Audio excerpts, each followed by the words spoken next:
Capítulo 12. O final do parágrafo 4.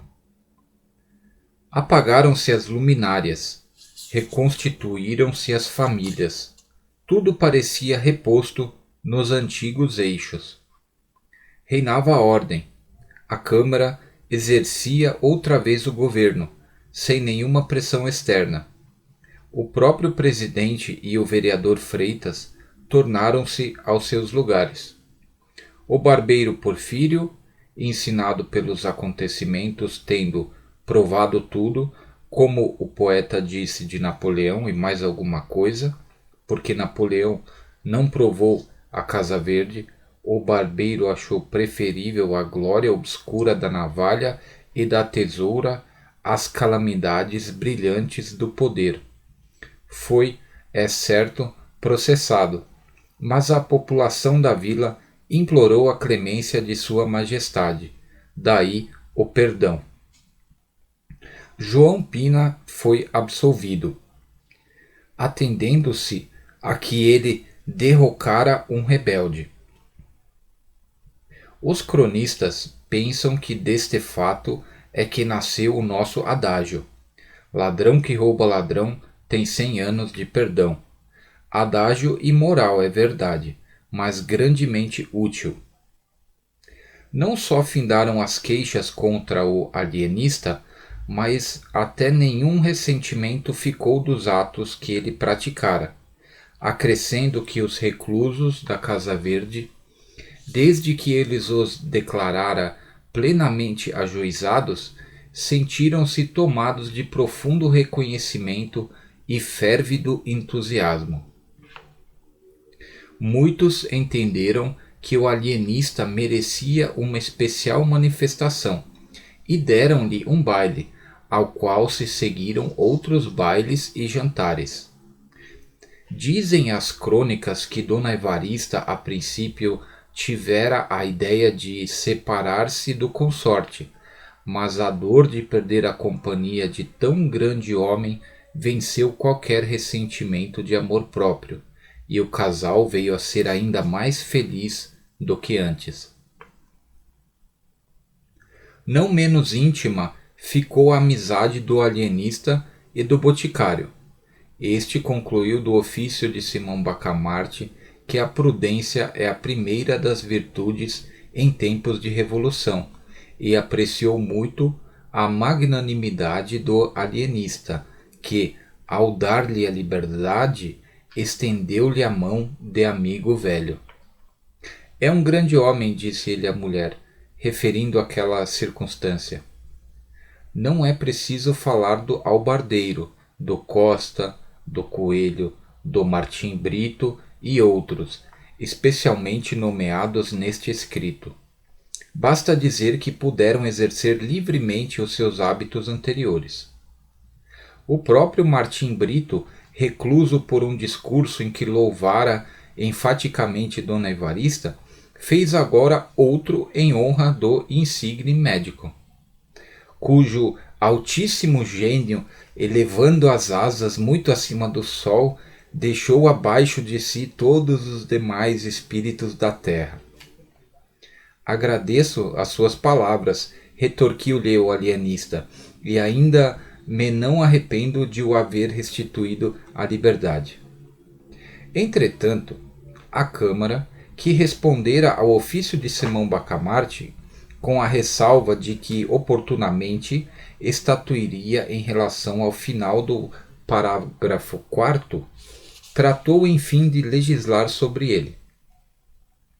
Foi adotada, sem debate, uma postura autorizando o alienista a agasalhar na Casa Verde as pessoas que se achassem no gozo do perfeito equilíbrio das faculdades mentais. E porque a experiência da Câmara tivesse sido dolorosa, estabeleceu ela a cláusula de que a autorização era provisória, limitada a 1 ano, para o fim de ser experimentada a nova teoria psicológica, podendo a Câmara, antes mesmo daquele prazo, mandar fechar a Casa Verde, se a isso fosse aconselhada por motivos de ordem pública. O vereador Freitas propôs também a declaração de que em nenhum caso fossem os vereadores recolhidos ao asilo dos alienados. Cláusula que foi aceita, votada e incluída na postura, apesar das reclamações do vereador Galvão. O argumento principal desse magistrado é que a Câmara, legislando sobre uma experiência científica, não podia excluir as pessoas dos seus membros das consequências da lei. A exceção era odiosa e ridícula. Mal proferia estas duras palavras, romperam os vereadores em altos brados contra a audácia e insensatez do colega. Este, porém, ouviu-os e limitou-se a dizer que votava contra a exceção. A vereança concluiu que não nos dá nenhum poder especial, nem nos elimina do espírito humano. Simão Bacamarte aceitou a postura com todas as restrições. Quanto à exclusão dos vereadores, declarou que teria profundo sentimento se fosse compelido a recolhê-los à Casa Verde. A cláusula, porém, era a melhor prova de que eles não padeciam do perfeito equilíbrio das faculdades mentais. Não acontecia o mesmo ao vereador Galvão, cujo acerto na objeção feita e cuja moderação na resposta dada às invectivas dos colegas mostravam da parte dele um cérebro bem organizado, pelo que rogava à Câmara que lhe o entregasse. A Câmara, sentindo-se ainda agravada pelo proceder do vereador Galvão, estimou o pedido do alienista e votou unanimemente a entrega. Compreende-se que, pela teoria nova, não bastava um fato ou um dito para recolher alguém à Casa Verde. Era preciso um longo exame, um vasto inquérito do passado e do presente. O padre Lopes, por exemplo, só foi capturado 30 dias depois da postura. A mulher do boticário 40 dias. A reclusão desta senhora encheu o consorte de indignação. Crispim Soares saiu de casa espumando de cólera e declarando às pessoas a quem encontrava que ia arrancar as orelhas ao tirano. Um sujeito, adversário do alienista, ouvindo na rua essa notícia, esqueceu os motivos da dissidência e correu à casa de Simão Bacamarte a participar-lhe o perigo que corria. Simão Bacamarte mostrou-se grato ao procedimento do adversário e poucos minutos lhe bastaram para conhecer a retidão dos seus sentimentos, a boa-fé, o respeito humano, a generosidade, apertou-lhe muito as mãos e recolheu à Casa Verde. Um caso destes é raro, disse ele à mulher pasmada. Agora esperemos o nosso Crispim. Crispim Soares entrou. A dor vencera a raiva. O boticário não arrancou as orelhas ao alienista. Este consolou seu privado, assegurando-lhe que não era o caso perdido. Talvez a mulher tivesse alguma lesão cerebral, e examiná-la com muita atenção, mas antes disso não podia deixá-la na rua. E, parecendo-lhe vantajoso reuni-los, porque a astúcia e velhacaria do marido poderiam, de certo modo, curar a beleza moral que ele descobrira na esposa, disse Simão Bacamarte. O senhor trabalhará durante o dia na botica, mas almoçará e jantará com sua mulher, e cá passará as noites, e os domingos e dias santos. A proposta colocou o pobre boticário na situação do asno de Buridan.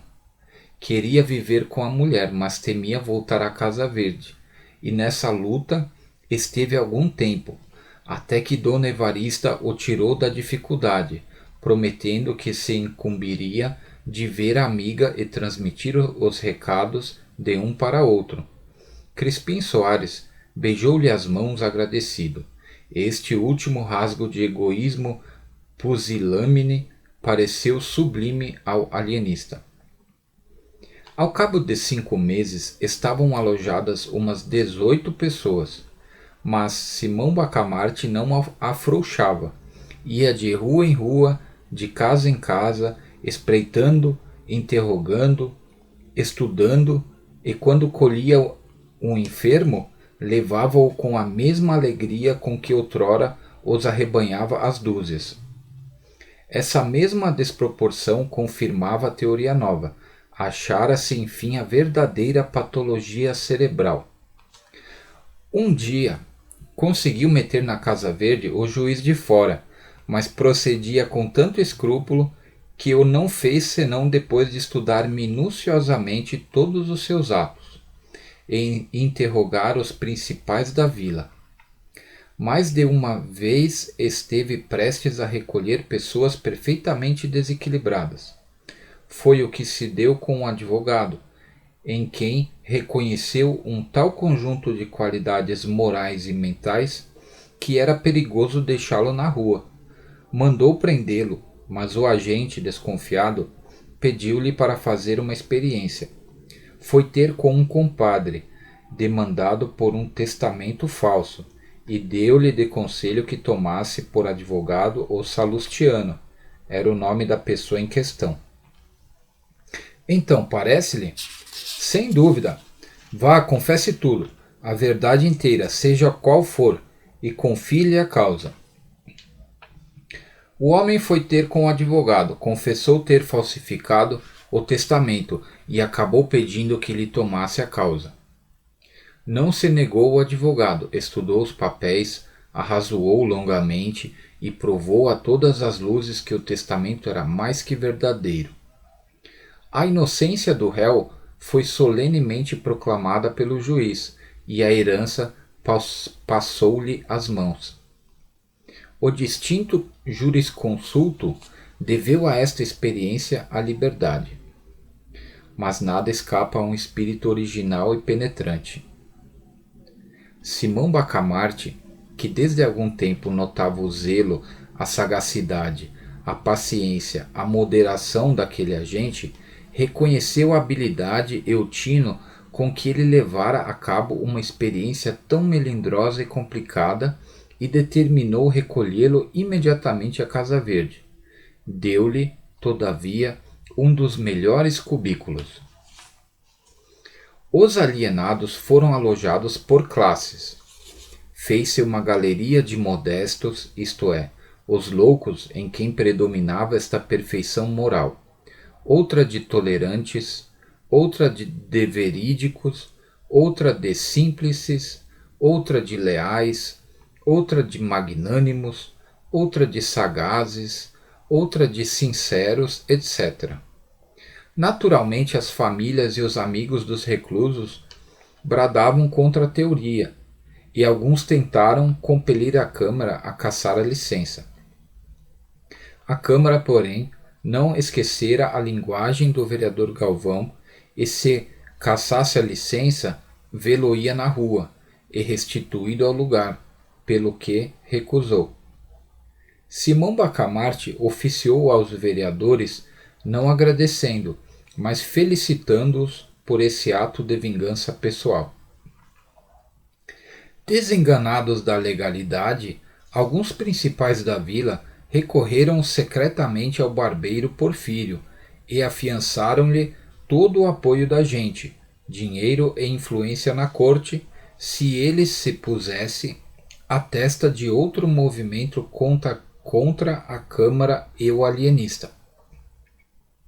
O barbeiro respondeu-lhe que não, que a ambição o levara da primeira vez a transgredir as leis, mas que ele se emendara, reconhecendo o erro próprio e a pouca consistência da opinião dos seus mesmos sequazes, que a Câmara entendera autorizar a nova experiência do alienista por 1 ano. Cumpria ou esperar o fim do prazo, ou requerer ao vice-rei, caso a mesma Câmara rejeitasse o pedido. Jamais aconselharia o emprego de um recurso que ele viu falhar em suas mãos, e isso a troco de mortes e ferimentos que seriam o seu eterno remorso. O que é que me estás dizendo? Perguntou o alienista quando um agente secreto lhe contou a conversação do barbeiro com os principais da vila. 2 dias depois, o barbeiro era recolhido à Casa Verde. Preso por ter cão, preso por não ter cão, exclamou o infeliz. Chegou o fim do prazo. A Câmara autorizou um prazo suplementar de 6 meses para ensaio dos meios terapêuticos. O desfecho deste episódio da crônica itaguaense é de tal ordem e tão inesperado que merecia nada menos de 10 capítulos de exposições, mas contento-me com um, que será o remate da narrativa e um dos mais belos exemplos de convicção científica e abnegação humana.